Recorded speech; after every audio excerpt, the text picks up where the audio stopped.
Hi, my name is Martin, and I work at Colwood. I'm the creative director there, working on Unravel. Where did the idea come from for Unravel?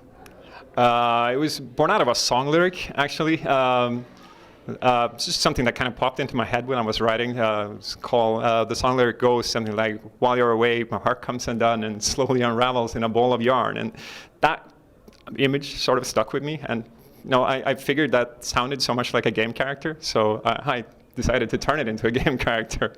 So the main game character is Yarny. Talk a little about that aspect of this game and what it's all about.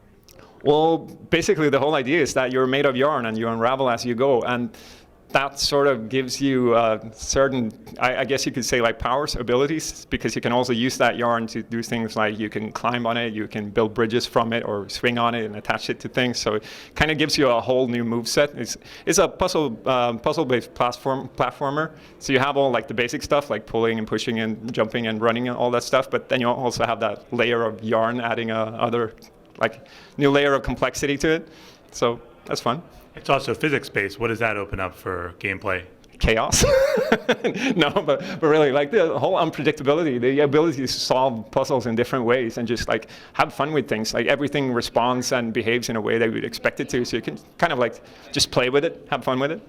Now the backgrounds are very natural, very beautiful. Talk a little about the inspiration from that standpoint coming from Sweden. I just I felt like I wanted to show off the stuff that I have around me, like the beauties that outside your door, just waiting for you to discover it. Because I think that's something you don't really see in games that much. You tend to see things that are more like fantastical and out there, and just these louder things. And I guess I kind of just wanted to remind people that there's a lot of nice stuff just out there, waiting for you to discover it. So yeah, sure. You also said you wanted to have an emotional connection. Can you talk a little about that and how that impacted how you developed this game? I think it's a lot about striking the right note.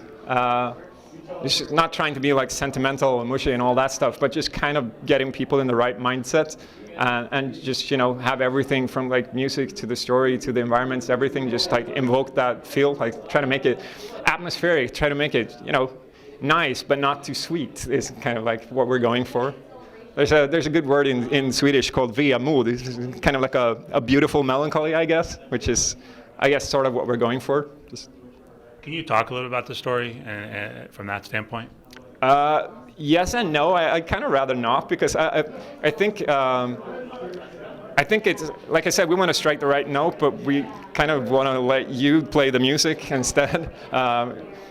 What we do is like we build this world and we fill it with details and we fill it with all these little things for you to find, so you can piece the story together if you want to and if you like to.